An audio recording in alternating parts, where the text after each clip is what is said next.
Bonsoir à tous et bienvenue sur le plateau d'Un cœur qui écoute, votre émission de spiritualité.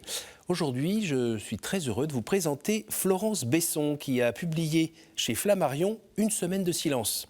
Sous-titre ou extrait, c'est l'histoire de quelqu'un qui a cru mourir et qui revient à la vie chez les jésuites au bord de la mer. Tout d'abord, merci d'être présente avec nous. Merci à vous, je suis très contente d'être ici. Alors, pour vous présenter brièvement, vous êtes journaliste professionnelle, vous travaillez depuis un petit moment chez Elle, au magazine, et puis pendant que vous meniez votre vie assez active, professionnelle, là vous êtes dans une petite cinquantaine. Oui, moins, voilà, 49. pas encore, voilà, pas très loin. Voilà, vous étiez à fond dans votre travail, tout d'un coup, un accident est arrivé, vous avez eu un AVC. Oui, comme d'ailleurs je suis contente de pouvoir en parler parce qu'il y a énormément de femmes qui sont victimes d'AVC et c'est 1 personne sur 5 qui en aura un probablement dans sa vie en France. Et du coup, il faut vraiment répéter que c'est très important de prendre soin de soi, de son cœur, de sa tension, tout ça. Voilà, ça c'est pour la minute médicale, mais c'est important de le rappeler. Et en fait, moi j'ai eu beaucoup de chance, j'ai eu une frayeur immense parce que j'ai d'un seul coup perdu la moitié de mon corps. Oui. Mais j'ai récupéré toute seule au bout de quelques minutes. Mais ça a été un tel traumatisme, une telle angoisse, et surtout suivi d'opérations, etc., que du coup, ça m'a permis de réfléchir. En fait, c'est comme si un tsunami était passé. Et puis, du coup, vous vous dites « Ah, mais je suis vivante, quelle chance inouïe !» quel miracle, et qu'est-ce qu'on fait de ça? Et du coup, après, les matins n'ont plus la même saveur. Évidemment, ça a été suivi de beaucoup de tristesse et d'angoisse, mais aussi d'énormément de joie et d'une redécouverte de la vie, et notamment à travers la foi, et que j'ai voulu transmettre dans ce livre. Est-ce que vous posiez des questions un peu existentielles Toujours. Les années d'avant, oui. Oui, bien sûr, toujours. Mais là, en fait, suite à ça, bien sûr, j'ai arrêté de travailler pendant quelques mois. Et en fait, m'est revenue une phrase d'une grand-tante qui est décédée quand j'avais 20 ans. Donc, c'est drôle, les phrases qui vous marquent. Pourquoi elles vous marquent quand vous êtes enfant? Et un jour, elle m'avait dit, elle était très catholique, et elle m'avait dit, les exercices de Saint Ignace de Loyola ont changé ma vie. Ça m'était resté. Notamment, j'avais accumulé des revues Christus, vous voyez, pour me dire, bon, un jour, je me plongerai là-dedans. Et puis, c'était très compliqué à travers les livres. J'ai une amie très chrétienne aussi et adorable qui m'a dit, il faut que tu fasses une retraite. Donc, j'ai regardé sur Google tout bêtement, retraite Saint-Ignace de Loyola. Et il y en avait une dans le golfe du Morbihan, au centre spirituel de Penbock. Avec des photos assez plaisantes. Oh là là, c'était magnifique, c'est au bord de l'eau, des grands pins, la mer, un potager. Là, ok, on y va. Ok, je m'inscris. Et il y avait tellement de demandes que je n'ai pas été prise tout de suite, mais du coup, je me suis retrouvée début juillet et je ne savais pas que ce serait en silence. Et donc, je me suis retrouvée comme ça, en silence, hyper bizarre au début. Oui, c'est pas trop dans votre tempérament Non, c'est quand on est journaliste, on est plutôt à... Voilà. Et puis, je trouve que parler, c'est ce que je dis dans le livre, c'est aussi de l'amour, c'est aussi prendre soin de l'autre. Et j'ai découvert que se taire aussi, c'est aussi prendre soin de l'autre, respecter sa liberté, sa sensibilité et la mienne. Et en fait, c'est comme si on est dans une société tellement bouleversée, qui vous happe comme ça, comme dans une machine à laver, que là, d'un seul coup, vous savez, c'était la mer, l'eau calme. Et du coup, vous pouvez vraiment voir. Et ça vous revient, comme ça, je dis, ça me revient comme dans l'obscurité. J'arrive soudain à voir que ça me revient qui je suis, qu'est-ce que je veux vraiment. Et voilà, et donc ça a été un tel cadeau que j'ai voulu l'écrire et pour donner ce cadeau aussi aux autres. Voilà. Alors dites-moi, auparavant, si on bobine, la foi chrétienne avait été semée chez vous par vos parents, par cette grand-mère? Non, pas du tout par mes parents. C'est un peu comme la cuisine, je crois. Nos grands-parents, ils l'avaient, mais nos parents, pas trop.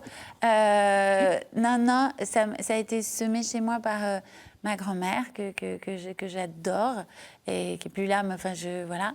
Et qui était très chrétienne, mais d'un christianisme très intellectuel. Et aussi par cette grand-tante, et puis surtout parce que j'étais à l'école dans une école catholique, un collège catholique, et voilà. Mais après, je me sentais pas très concernée.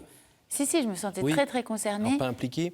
mais différemment des autres. Peut-être qu'on est tous comme ça. Je pense qu'on est tous comme ça, qu'on se sent impliqué différemment des autres, beaucoup de gens. Mais moi, j'avais plutôt une relation... je piquais de l'argent dans le sac de ma mère pour le donner, pour le mettre dans le tronc. Vous voyez ou pas? J'étais dans un truc un peu... Bon, voilà, et je priais beaucoup. Mais j'allais pas à la messe, voilà, c'était... Et il y a eu une période un peu de, on va dire, crise de foi? Non, j'ai jamais eu de crise de foi. Si j'ai eu des crises de foi, c'est que j'ai trop été dedans, vous voyez. C'est que j'ai été à culpabiliser de pas être assez comme il faut. Et c'est justement ça que m'a permis ce livre et les Jésuites et Saint Ignace de Loyola, c'est de sortir enfin de la culpabilité. Et ça, c'est vraiment quelque chose que je voudrais répéter parce que je trouve que c'est une maladie du catholicisme, c'est la culpabilité. Vraiment, avec ce livre et cette retraite, j'en suis sortie. Et c'est ce retournement, une révolution copernicienne, comme diraient d'autres, au lieu de se dire « Ah, je suis mauvais, il faut que je devienne gentil pour que Dieu m'aime », c'est non, en fait, il vous aime. Et du coup, vous avez envie d'être bon comme quand vous êtes aimé, comme quand vous êtes dans une relation amoureuse ou avec vos enfants, même vous avez envie d'être merveilleux parce que vous êtes porté par cet amour. Et ça change tout. Ça vous avait un petit peu tordu votre vision du monde avant? Oui, parce que je trouve que quand on est dans et je pense qu'on est très, très nombreux, c'est pour ça que je le dis, et je suis heureuse de le dire dans votre émission, c'est que cette culpabilité, elle est mortifère, de penser qu'on est tous... d'aller chercher son péché. Je trouve que c'est mortifère. Alors que là, ce que j'ai appris, c'est que le mot péché, en réalité, ça vient de l'hébreu « manquer sa cible ». Je ne sais pas si vous saviez, sans doute vous saviez, moi je ne savais pas. Il y a KTO. Oui, c'est vrai, mais bon, tout le monde... Mais évidemment, pardon. Mais moi, je ne savais pas. Et en fait, c'est tellement clair. C'est-à-dire qu'en réalité, quand vous n'êtes pas à l'endroit où vous devez être, évidemment, vous êtes malheureux. Donc évidemment, il va y avoir des tensions. Évidemment, vous allez être dans des aigreurs, des méchancetés. Et le péché va venir. Mais du coup, je trouve que ça retourne tout. Plutôt que d'aller chercher qu'est-ce que j'ai fait de mal, c'est qu'est-ce que je me suis fait de mal. Et ce n'est pas égoïste. Au contraire, si vous êtes heureux, vous allez être d'autant plus respectueux de l'autre avec un grand A, c'est-à-dire, moi, les oiseaux, les arbres qui comptent autant pour moi que le reste. Et voilà. Alors, dans le livre, vous racontez que quand cet accident vous arrive, assez rapidement, vous vous dites « mais qu'est-ce que j'ai pas fait pour que le Seigneur me fasse vivre ça ?» Bah oui, parce que... Et vous pensez à Jonas avec une lecture un peu erronée. Oui, exactement. Un tantinet. Un tantinet erroné. En fait, mais quand un malheur vous arrive, je crois que c'est très humain de penser que c'est sa faute, de penser qu'on est puni. Et moi, j'avais cette histoire de Jonas en tête depuis longtemps, où, moi, je pense que vous téléspectateurs le savent, mais enfin, comme je rappelle, Jonas qui donc, Dieu lui dit, va à Ninive, je crois, annoncer qu'il faut qu'il se repente. Voilà. Et Jonas n'a pas très envie, donc il fuit, c'est très mignon d'ailleurs, et il va sur un bateau, tempête, qui a péché, il dit c'est moi, et on le balance à l'eau, et il est avalé par une baleine, recraché sur la plage. Et moi, je me suis dit, bah voilà, c'est toi, t'as fait quelque chose de mal, te revoilà sur la plage, maintenant, on va pas louper ta vie. Et c'est horrible de se dire ça, de voir sa vie comme un truc qu'on doit réussir, vous voyez, comme s'il y avait des cases à cocher, et ça correspond tellement à notre société actuelle, c'est une mentalité très américaine, en réalité, de faut être parfait, il faut être Wonder Woman. Et le mot, c'est performer. Voilà, exactement, performer, quelle horreur. Et alors qu'en fait, il suffit d'être... Enfin, moi, je pense beaucoup aux plantes, parce que je fais beaucoup de permaculture et je suis très branchée de tout ça, et que c'est tellement capital. Donc vous êtes patiente aussi dans vos qualités. Non, pas du tout. Et justement, c'est peut-être pour ça que je suis fascinée par les plantes. Ça va pousser. Et en fait, une plante, elle n'a pas besoin de performer, il faut juste qu'elle ait le bon endroit pour donner le meilleur d'elle-même. Et donc voilà, et donc bref, de sortir de ce truc de Jonas et de me dire, mais non, le mal ne vient pas de Dieu ou de toi. C'est juste que au contraire, Jonas, c'est l'histoire de Dieu qui vient toujours te chercher plusieurs fois et qui t'abandonne jamais. Et qui donne une deuxième chance. Voilà, exactement. Et ça m'a... Ah, ça fait du bien. Exactement. Le silence, c'était pas trop votre copain avant ? Le silence, alors moi, non, j'ai pas de souci avec le silence parce que j'adore lire seule chez moi. Mais le silence à plusieurs... enfin, je veux dire, pas avec son amour, mais avec plein de monde, c'est quand même assez particulier. Au début, c'est très difficile. Et puis après, je le dis, il s'y forme un feu. Et en réalité, on est là, on s'évite un peu les uns les autres. Au début, c'est trop bizarre de manger comme ça, on dîne, avec ses petites soupes, comme ça. Mais après... Alors, il y a le petit bruit de la petite sous-soupe quand même. Ouais, alors il nous mettait du bac D'accord. au-dessus pour qu'on... Voilà. Mais après, vous comprenez que ça vous permet d'être vraiment présent à vous-même.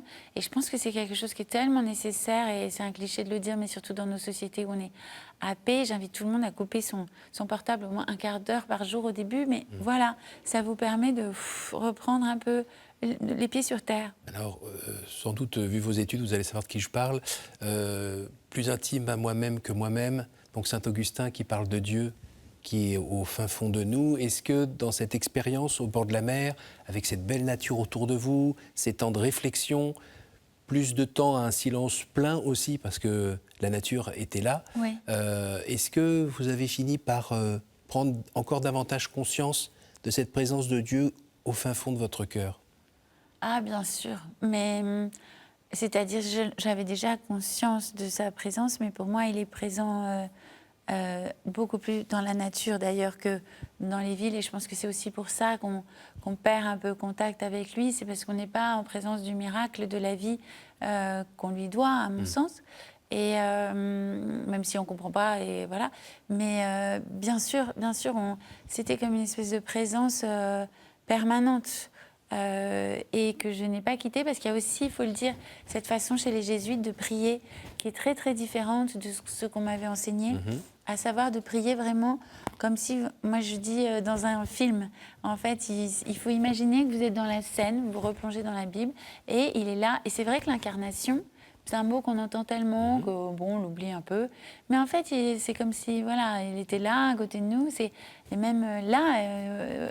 Enfin, je sais pas, il y a quelque chose de fou de s'imaginer en chair et en os quelqu'un qui, sa respiration, sa voix, et du coup, c'est complètement différent quand on prie. On est vraiment emporté par cet amour. C'est vraiment, ouais. Donc, votre prière a changé ? Ma prière a complètement changé, ouais. Il semblerait que vos proches disent aussi que votre sourire a changé. Ah, je sais pas. Vous l'avez dit, hein, là-dedans. Ouais. Non, mais c'est surtout que je crois que je suis moins dans le... J'ai tout le temps, toujours autant de désir, d'envie, de joie, mais c'est juste que j'essaie d'être plus présente. Et du coup, si vous êtes dans le présent, qui est un cadeau, comme son nom l'indique, c'est aussi un apaisement. Et puis, vous pouvez plus écouter, non seulement vous-même, mais aussi les autres. C'est ce que j'essaie de faire. Parfois, je relis le livre pour ne pas oublier tout ce que j'ai appris. Est-ce qu'on peut dire que cet heureux accident, en fait, on peut aller jusque-là ? Heureux accident, non, mais que ça a été aussi un talisman. Et que je suis heureuse d'avoir... Non, heureux non, parce que je me serais bien passée de ça. Et des angoisses qui continuent quand même à m'habiter, mais que ça m'a permis de faire un retour. Je suis heureuse, grâce à ce livre et grâce à cette expérience, et voilà, d'avoir réussi à transformer ce qui aurait pu être juste un malheur en une grande joie et une boussole pour ma vie quotidienne aujourd'hui. Après, je ne prétends pas avoir tout compris. Il m'arrivera certainement d'autres choses. J'espère pas, mais enfin voilà, c'est la vie. Mais juste au moins, j'espère me souvenir que les malheurs, on peut les transformer. Parfois, moi j'ai eu la chance, encore une fois, on peut en faire des joies. Et il y a plein de gens que j'admire beaucoup qui ont eu des drames dans leur vie infiniment plus grands et qui ont réussi ça. Et ça, je trouve que c'est magnifique. Qu'est-ce que vous avez appris encore d'autre pendant cette semaine un peu particulière ? Qu'est-ce que j'ai appris ? J'ai appris que... Que des sœurs pouvaient se baigner en vêtements. Ah oui, parce qu'il y a une religieuse... Non, ça m'a plutôt fait de la peine. Parce qu'il y avait une religieuse avec nous, la pauvre, qui en fait se baignait. Nous, on était toujours invités, ça c'est génial, à profiter de la création, aller se baigner dans l'eau un peu froide quand même. Mais c'est la Bretagne. Voilà, d'aller marcher dans le potager. Moi, voilà... Grande joie pour moi, le potager. Et donc, il y avait une sœur, une religieuse qui, elle, je l'ai vue un jour se baigner tout habillée. Et ça m'a fait de la peine qu'on s'imagine que... Après, qui je suis pour aller juger Et puis on ne sait pas ce qu'elle vit, en vrai. Exactement, voilà. Mais de l'extérieur... De l'extérieur, ça donnait l'impression qu'on s'interdit de profiter de la vie pour une certaine quête de pureté. Et ça, je trouve que c'est, à mon sens, un contresens. Et c'est quelque chose que j'avais aussi en moi. Alors moi, j'essayais de profiter de la vie, mais il m'arrivait de me dire qu'en le faisant, j'étais pas dans cette pureté. Et ce que j'ai appris, c'est qu'au contraire, c'est dans la joie, dans la danse. Moi, je suis beaucoup sortie, j'ai beaucoup dansé, que c'était pas mal en fait, que c'est bien. Et Jésus, il était aux noces de Cana, et c'est ça son premier miracle d'ailleurs. Et donc, je me dis qu'il faut pas se juger, se dire qu'il y a un modèle de chrétien parfait. C'est pas vrai. Enfin, on est tous différents, alléluia, et que c'est là-dedans qu'on doit être le plus heureux possible, quoi. Alors quand on a la chance quand même de vivre cette chose-là qu'on vit un petit peu comme une deuxième occasion, peut-être de redémarrer différemment parce qu'on était parti sur une mauvaise voie, ça vous fait changer au travail, en famille, avec vos amis? Oui, bien sûr. Alors après, mauvaise voie, j'étais pas sur une mauvaise voie, Oui. mais j'étais sur une voie où j'allais trop vite, où je voulais faire trop de choses, où je m'imposais trop de choses. Alors évidemment, oui, ça a changé beaucoup de choses. Déjà, j'ai décidé de me séparer de tout stress dans ma vie, de tout stress trop important, des querelles, des machins. Je ne me... Voilà, j'essaie d'être plus dans... Surtout aujourd'hui, avec les tensions qu'on vit, même entre amis, d'être plus dans l'écoute et de glisser un tout petit pied dans la porte, et peu importe ce que ça donne derrière, mais de cesser d'essayer de convaincre. Vous savez, juste semer des graines, c'est déjà pas mal. Après, dans les cerveaux, ça grandit. Et puis oui, je pense que j'ai une autre façon de travailler et une autre façon de me regarder. Et si vous vous regardez différemment, alors là déjà, je pense que c'est une révolution qui commence. C'est-à-dire que vous vous mettez un peu moins la pression Oui. en cherchant à être peut-être moins en quête de perfection? Oui, enfin de perfection, mais à moins me juger, à moins attendre de moi. Et c'est pas mal en fait. Avec le juste milieu aussi qui fait qu'on n'est pas non bien plus... sûr, non, ça je viens de loin, vous inquiétez pas. Mais oui, c'est ça, d'avoir une douceur envers vous-même, ça vous permet aussi d'avoir une douceur, me semble-t-il, envers les autres. Et voilà, et puis aussi, ça me permet d'oser plus, parce qu'il n'y a pas que le mouvement de recul, il y a aussi un mouvement d'avancée qui est que, par exemple, maintenant, j'ose dire que j'ai envie d'écrire, que c'est ça que j'ai envie de faire de ma vie tous les jours. Et donc là, j'ai un autre livre sur lequel auquel je vais m'atteler bientôt. Et je suis ravie de ça, j'écris des pièces de théâtre. J'ose plus, au contraire, parce que je me dis, j'ai qu'une vie. Quelle peur je dois avoir de ne pas aller au bout de mes rêves d'enfant. Je crois que si vous avez rêvé de quelque chose enfant, c'est quelque chose que vous devez faire. Donc ça veut dire que votre rapport au temps a quand même changé? Oui, vraiment. Donc c'est plus, la vie, c'est plus une grande feuille blanche indéfinie. Elle peut s'arrêter demain. Oui. Ça, vous en avez peut-être davantage conscience. Et puis, c'est maintenant qu'il faut vivre et faire Exactement. les choses. C'est-à-dire C'est pas à repousser, c'est maintenant. Oui, c'est et ça. Et puis, il ne faut pas gâcher son temps. Voilà, c'est-à-dire il faut plus... C'est pas tant de gâcher, c'est que se dire « Oh là là, je suis là ». Donc le moindre souci, vous dites « Je suis là ». Par exemple, je vais avoir 50 ans dans un an. Mes amis me disent « Oh là là ». Je dis « Mais quelle joie, mais quelle immense chance ». D'être là, quoi. Et donc je me dis « Mais j'aime écrire, alors j'écris ». Enfin, vous voyez ce que je veux dire, cette espèce de... On se dit, comme un enfant dans un jardin, en fait. Là, qui est un jardin où il y a quelqu'un qui est là, qui vous regarde, qui vous aime, qui est à côté de vous. Oui. Et finalement, les choses ne peuvent que bien se passer, quoi. Alors, elles peuvent que bien se passer. Parce que Dieu est là, à côté de vous. Après, en tout cas, il m'aide. Il est là et je sais qu'il est là et que je peux m'appuyer sur lui. Est-ce que tout va bien se passer? Nous sommes libres, hein, les êtres humains. Donc non, tout va pas forcément bien se passer. Mais j'ai toujours été optimiste. Mais enfin là... Quand même, je pense à la planète et ça va bien se passer, mais il faut qu'on s'y mette, quoi. Mais oui, je sais que je peux lui demander de l'aide et c'est ce que disait le pape François. C'est nous qui nous lassons de demander de l'aide et pas lui qui se lasse de nous aider. C'est sûr. Et j'y pense beaucoup à cette phrase. Et vous étiez un petit peu anxieuse avant que ça vous arrive, cet accident? Oui, largement. Oui. Voilà. Juste après, évidemment, c'était encore là à vous écouter, si le cœur battait un petit peu plus vite ou si vous aviez un petit coup de fatigue inattendu.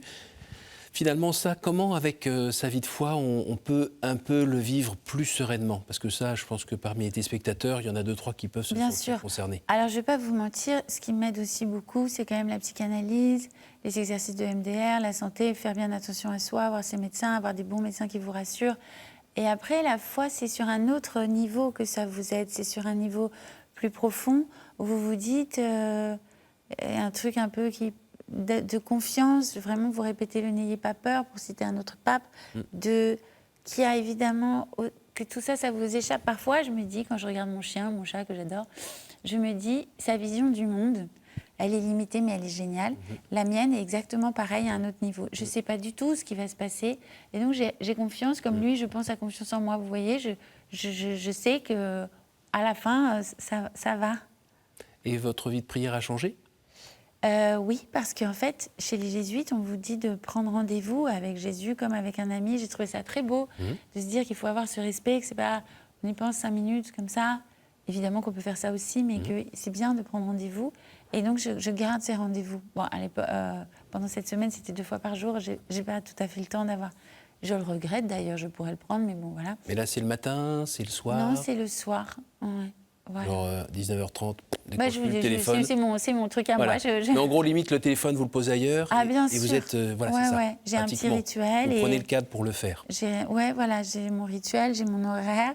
Et je lis la Bible avant, je réfléchis et voilà, je passe ce temps. C'est très important pour moi, je le rate jamais. Et il y a des temps un peu secs encore où... C'est-à-dire où vous avez l'impression, oui, ok, d'être là, puis le Seigneur est là, vous le savez, mais bon, vous ne le sentez pas beaucoup.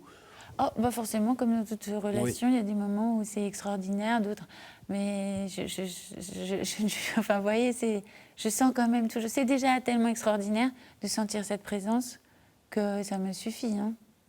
Qu'est-ce que vous avez voulu nous dire dans ce livre, sachant qu'il se lit très facilement, très agréablement. Comme dirait quelqu'un qui l'a lu aussi, il m'a dit c'est simple, mais pas simpliste. Ah oui. Voilà, je vous le transmets, c'est un compliment. C'est gentil. C'est ça, on vous accompagne, on vit cette expérience-là, mais qu'est-ce que vous avez voulu, vous, en tant qu'auteur, nous partager ?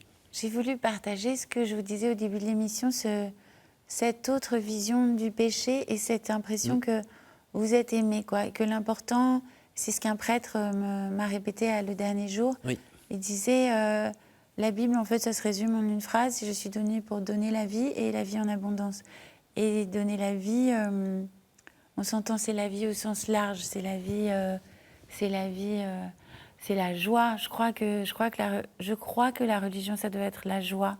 Je crois que prier, ça doit être accueillir, être attentif à ce qui vous entoure, être dans le respect et l'amour de l'autre. Et vraiment, je voulais retransmettre ce truc de l'amour, vraiment. C'est pas la machine à culpabiliser, à dire t'as fauté, t'es nul, en fait. Cette espèce de rigidité. Ça, c'est limite une déviance, en fait. Et c'est ce que me disait le prêtre, en tout cas, que c'est même se mettre au-dessus de Dieu en disant « Ah, mais moi, regarde, j'ai bien agi, hop, vas-y, donne-moi un truc. » Alors que, moi, je sais pas, on sait jamais si on agit vraiment bien.